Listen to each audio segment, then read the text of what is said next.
नमस्कार दोस्तों, हर्षित द्विवेदी एजुकेशन में आपका स्वागत है। मेरा नाम है विनीत सागर। डेली न्यूज़ एनालिसिस 9 जनवरी 2023। आज के इंपॉर्टेंट न्यूज़ कौन कौन सा है चेक करते हैं। वैसे दोस्तों मैं बताऊं, मेरा तबीयत बहुत ज़्यादा ख़राब है, बुखार है कल रात से। मेरा साउंड थोड़ा सा बैठा हुआ है तो please bear with me. So number 1 news, Joshimath residents blame NTPC's Tapovan Vishnugad power project. देखिए, Joshimath is sinking.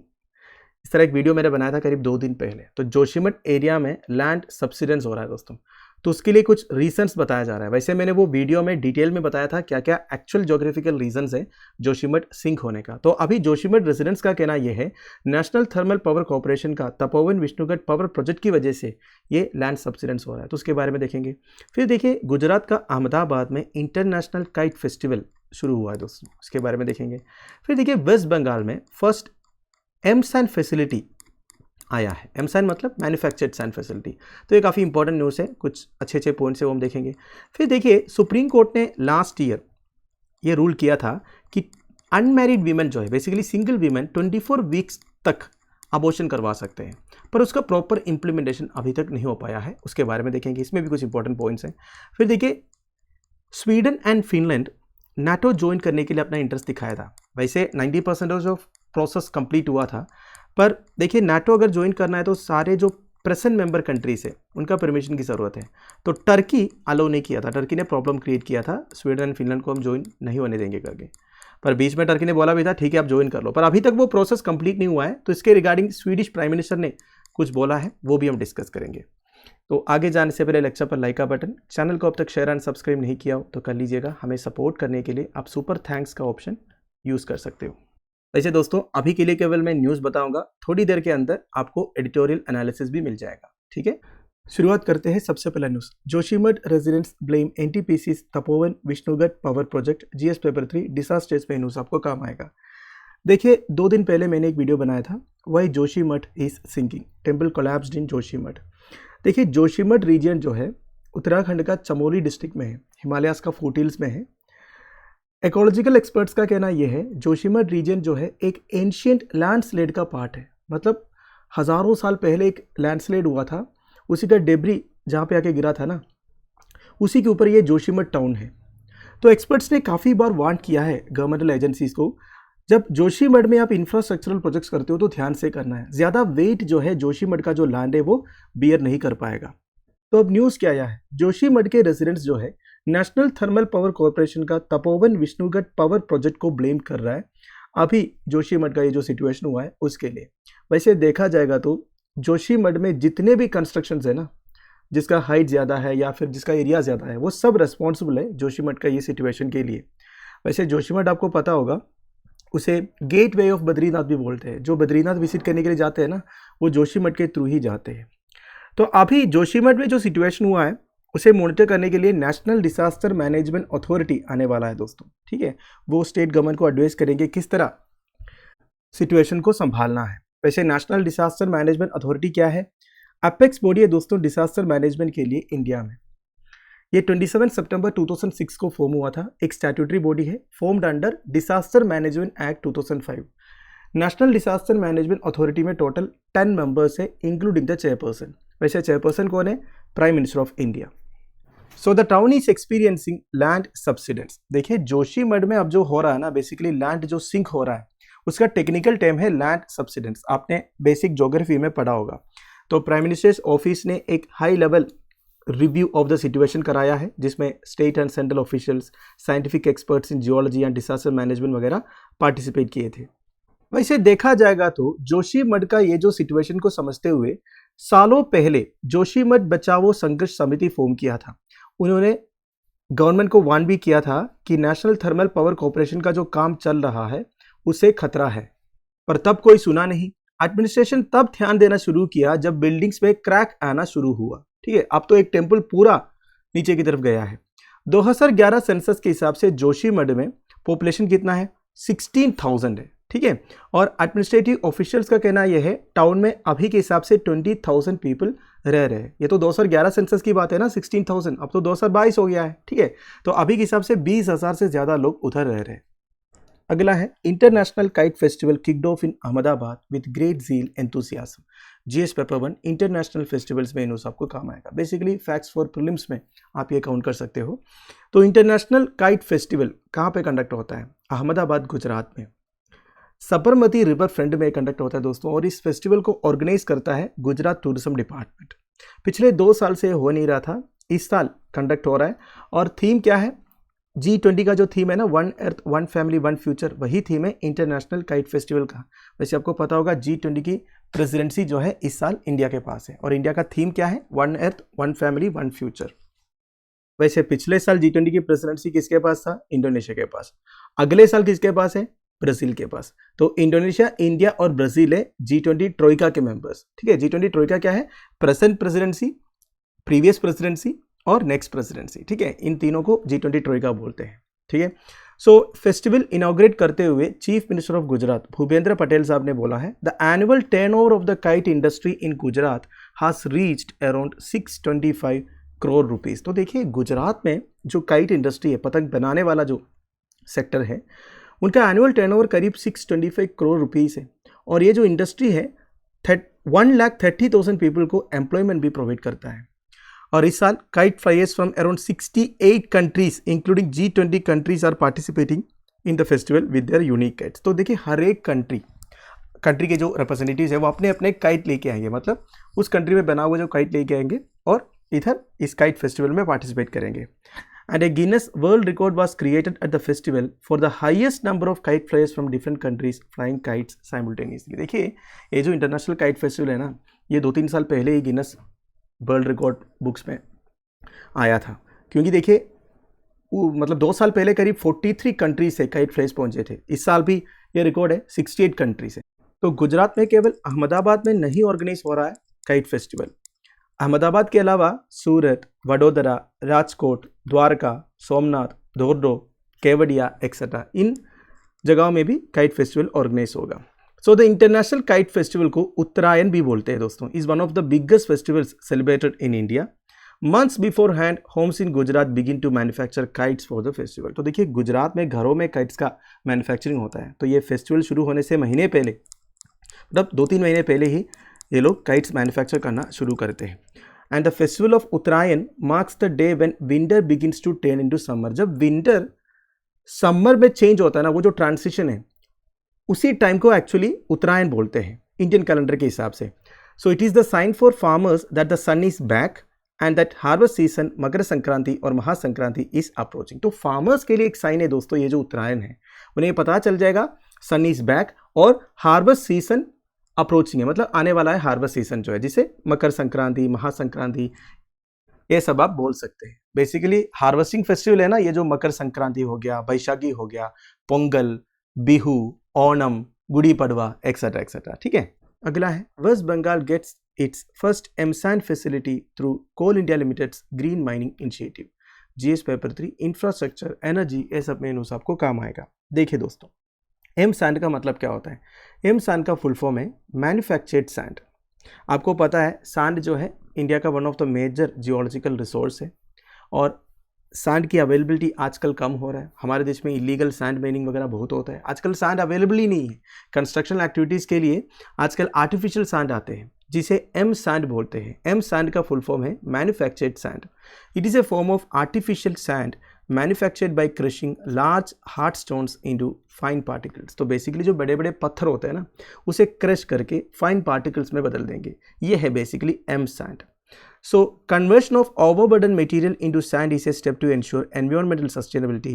Coal India Limited is committed to cause of green mining. अब ये green mining मतलब क्या होता है दोस्तों? देखिए, green mining मतलब माइनिंग भी होगा पर एनवायरमेंटल सस्टेनेबिलिटी को भी इंश्योर करेंगे। वैसे माइनिंग करने से उतना ज़्यादा आप एनवायरमेंटल सस्टेनेबिलिटी इंश्योर नहीं कर पाएंगे, ठीक है, फिर भी देखिए जो नेगेटिव इफेक्ट्स होता है उसे कम करने की कोशिश आप बोल सकते हैं।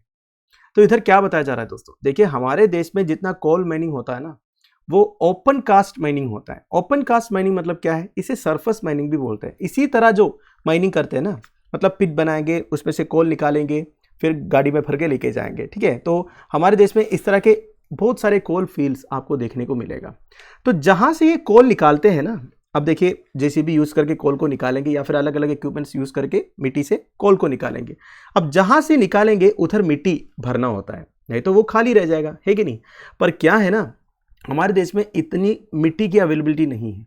तो कोल इंडिया लिमिटेड अब एक नया इनिशिएटिव लेके आया है दोस्तों। किसके लिए? In an attempt towards environmental sustainability and reducing over mining of sand, उन्होंने मैन्युफैक्चर्ड सैंड प्रोड्यूस करने वाला एक फैसिलिटी शुरू किया है वेस्ट बंगाल में। वेस्ट बंगाल में पहली बार इस तरह का एक फैसिलिटी शुरू हो रहा है। क्या होता है मैन्युफैक्चर्ड सैंड, ये मैंने आपको पहले ही बताया। तो बेसिकली ओपन कास्ट माइनिंग के टाइम पर जो बड़े बड़े पत्थर निकलेंगे ना, उन्हें ये फैसिलिटी में लेके जाएंगे और क्रश करेंगे, फाइन पार्टिकल्स में बदल देंगे, बेसिकली मैन्युफैक्चर्ड सैंड बनाएंगे। वही मैन्युफैक्चर्ड सैंड को इन पिट्स में डाल देगा। ठीक है। नाउ ये काम करने वाला कंपनी का नाम क्या है? ईस्टर्न कोलफील्ड्स लिमिटेड, जो कोल इंडिया लिमिटेड का एक सब्सिडरी है। तो वेस्ट बंगाल का कजोरा एरिया में ये सेटअप होगा।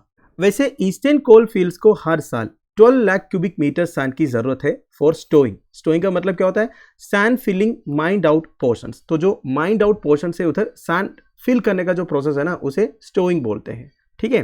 सो M sand will therefore meet 25% of the sand requirement of ECL, bringing home immediate savings of an estimated 6 crore per year. तो ये जो फैसिलिटी अभी शुरू हुआ है, इससे सैंड रिक्वायरमेंट का 25% फुलफिल होगा। तो ये फैसिलिटी से ईसीएल जो है हर साल 6 करोड़ रुपया सेव कर सकते हैं। वैसे देखा जाएगा तो कोल इंडिया लिमिटेड कुछ साल पहले महाराष्ट्र का नागपुर में जो वेस्टर्न कोल फील्ड्स है, उधर भी इसी तरह का एक फैसिलिटी शुरू किया था और वो प्रोजेक्ट काफ़ी सक्सेसफुल था। इसलिए उन्होंने 2021 में एक सेकेंड फैसिलिटी भी एस्टैब्लिश किया था उधर ही, बेसिकली वेस्टर्न कोल फील्ड्स में।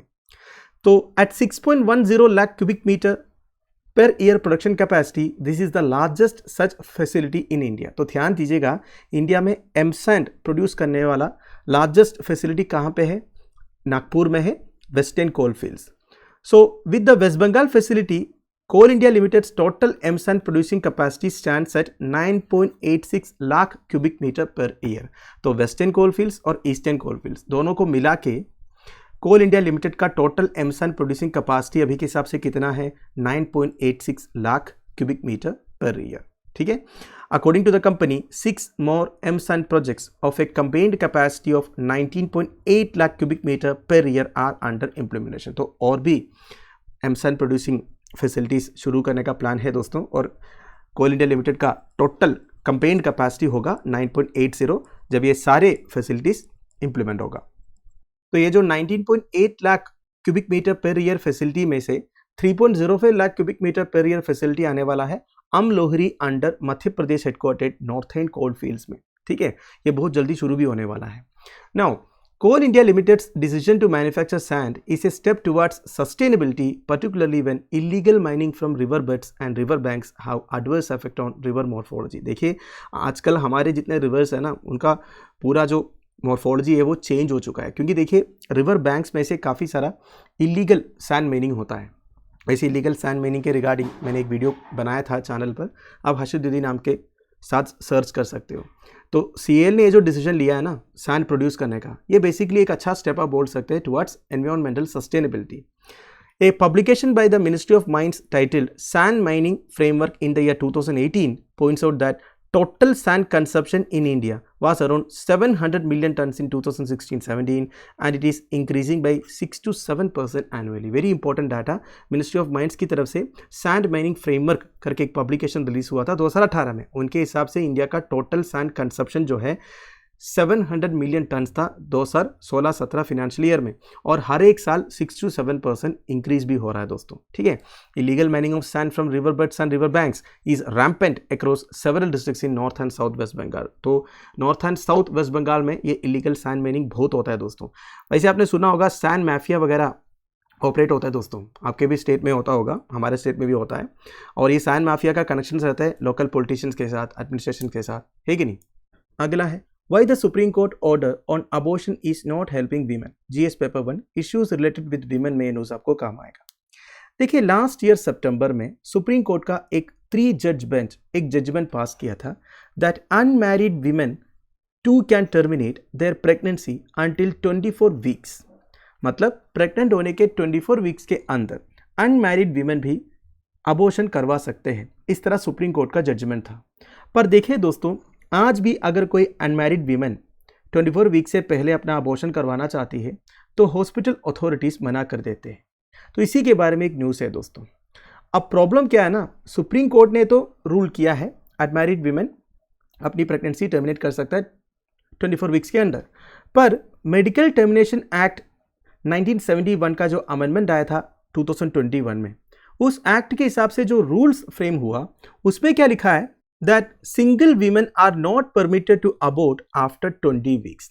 तो कहने का मतलब यह है दोस्तों, पिछले साल सुप्रीम कोर्ट ने अपना रूलिंग दिया था कि अनमैरिड वीमेन जो है 24 हफ्ते के अंदर अगर प्रेगनेंसी टर्मिनेट करना चाहती है तो वो कर सकते हैं।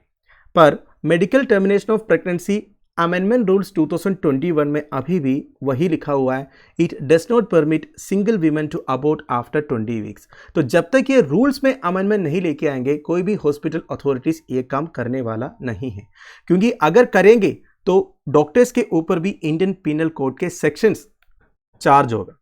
ठीक है, देखिए under section 3 clause 1 of the IPC, termination of pregnancy is a criminal act if it does not fulfill MTP conditions। तो basically medical termination of pregnancy act के जो कंडीशंस है उसके हिसाब से अगर प्रेगनेंसी को टर्मिनेट करेंगे तो डॉक्टर के ऊपर ऑफेंस चार्ज होगा। तो ये सब की वजह से अनमैरिड वीमेन को प्रॉब्लम्स हो रहा है।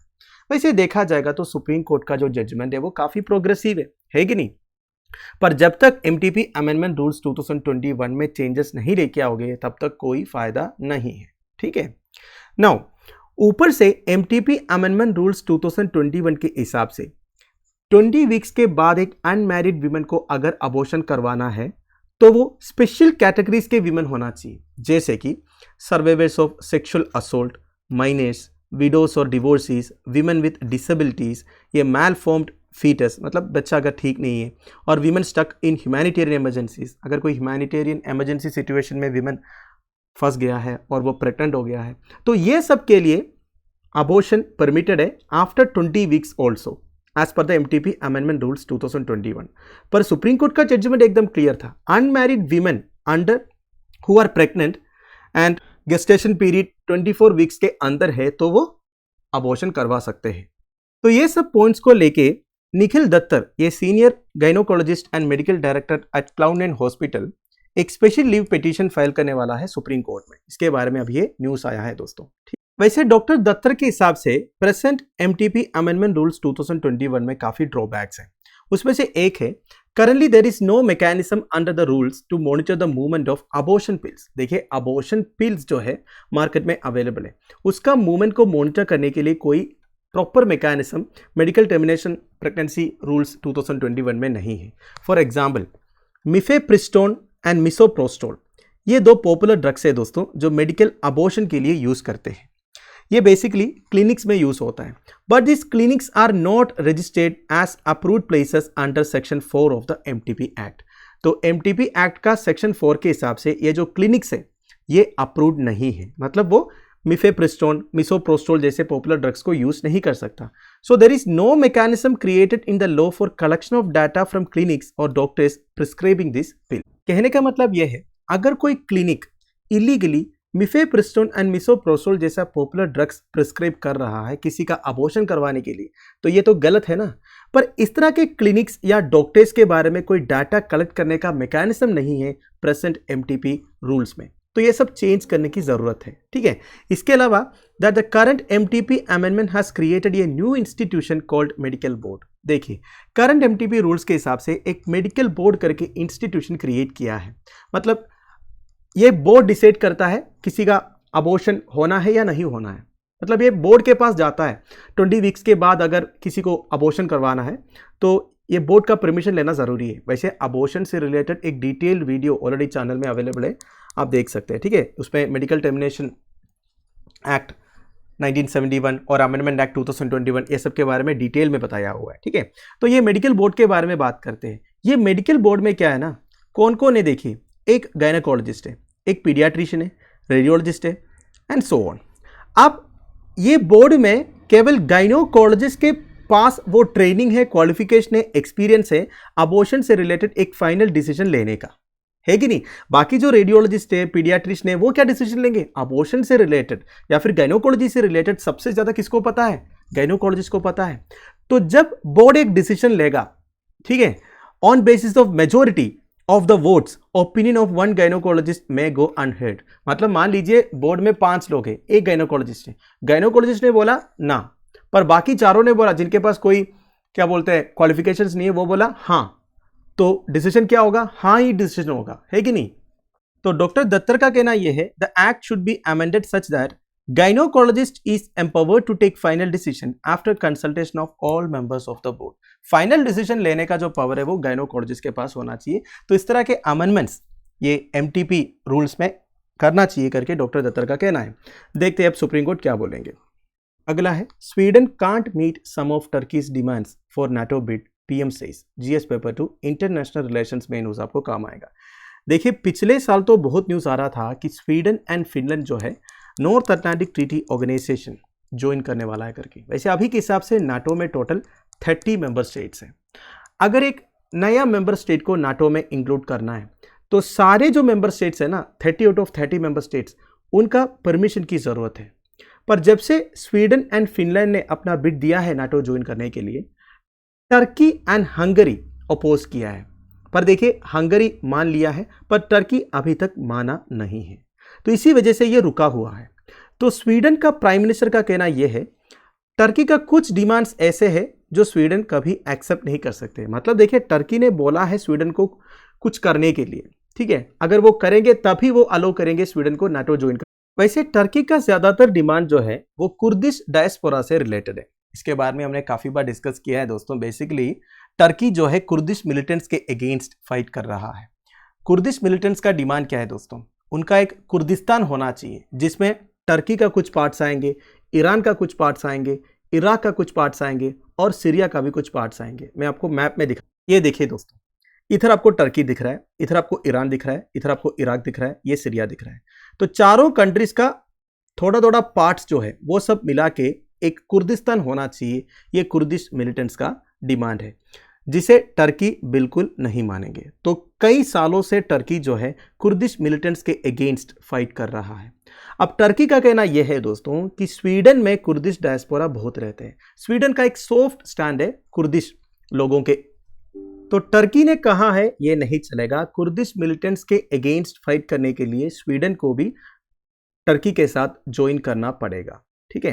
पर अभी स्वीडिश प्राइम मिनिस्टर का कहना यह है, टर्की का कुछ डिमांड्स ऐसे हैं जो हम कभी एक्सेप्ट नहीं कर सकते। अब मेजर डिमांड तो यही है कुर्दिश मिलिटेंट्स के अगेंस्ट फाइट करना, और भी कई सारे डिमांड्स हैं। अब वो कौन कौन से डिमांड्स है इसके बारे में इधर नहीं बताया जा रहा है, ठीक है।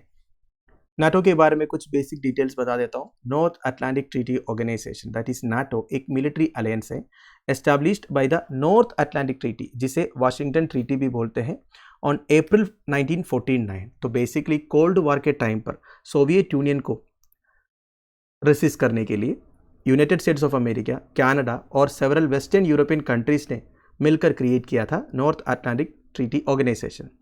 तो as a reply to NATO, Soviet union and associated countries ने वार्सो पैक्ट भी साइन किया था। ये भी आपको मालूम होगा। वैसे वार्सो पैक्ट 1955 में था, but North Atlantic Treaty Organization 1949 में था, ठीक है। अभी के हिसाब से नाटो में 30 मेंबर स्टेट्स है दोस्तों। तो जब ये फॉर्म हुआ था, ओरिजिनल मेंबर्स कौन कौन थे, this is important. Belgium, Canada, Denmark, France, Iceland, Italy, Luxembourg, Netherlands, Norway, Portugal, UK and the United States of America. इसके बाद 1952 में ग्रीस एंड टर्की ज्वाइन किए, वेस्ट जर्मनी 1955, फिर 1990 से तो वेस्ट जर्मनी बन गया, ये बात आपको मालूम है। तो वेस्ट जर्मनी ज्वाइन किया था 1955 में एंड जर्मनी 1990 में, फिर स्पेन 82 में, चेक रिपब्लिक, हंगरी एंड पोलैंड 1999 में, Bulgaria, Estonia, Latvia, Lithuania, Romania, Slovakia and Slovenia 2004 में, अल्बानिया एंड क्रोएशिया 2009 में, मोंटेनेग्रो 2017 में एंड नॉर्थ मैसेडोनिया 2020 में। तो अब स्वीडन एंड फिनलैंड भी ज्वाइन करने का इंटरेस्ट दिखाया है, पर अब तक वो प्रोसेस कंप्लीट नहीं हुआ है टर्की की वजह से, ठीक है। France withdrew from the integrated military command of NATO in 1966 but remained a member of the organization. It resumed its position in NATO's military command in 2009.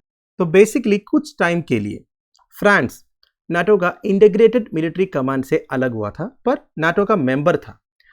But 2009 में फ्रांस अपना पोजीशन को रिज्यूम भी किया। ठीक है। हेडक्वार्टर्स कहाँ पे है? ब्रसल्स बेल्जियम में है। अलाइड कमांड ऑपरेशंस का हेडक्वार्टर्स है मोन्स बेल्जियम में। तो दोस्तों दैट्स, आई होप आपको वीडियो इन्फॉर्मेटिव लगा होगा। लेक्चर की पीडीएफ एज यूजुअल आपको टेलीग्राम चैनल में मिल जाएगा, जिसका लिंक नीचे डिस्क्रिप्शन बॉक्स में प्रोवाइडेड है। Thank you for watching, bye bye, have a nice day.